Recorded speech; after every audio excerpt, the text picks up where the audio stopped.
Hello mga mamits! Maggulay naman tayo ngayon. Nagluto si mamis ng chop suey na with egg ng pugo. Masarap ito. Let's check the vlog! Sana ako ng sibuyas, kamatis yan, at saka yung manok na may atay. Magluluto tayo ng chapsui. Ilalagay na natin ito.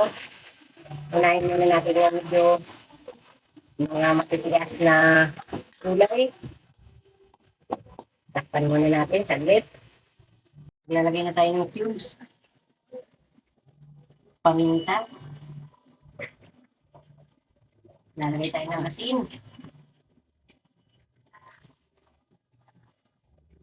Seasoning. Ilalagay na natin yung repolyo. Halo-halo yan. May bell pepper. May pichay bagyo.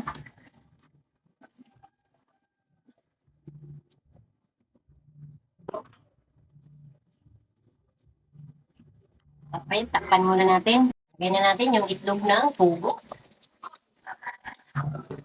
Okay na yan.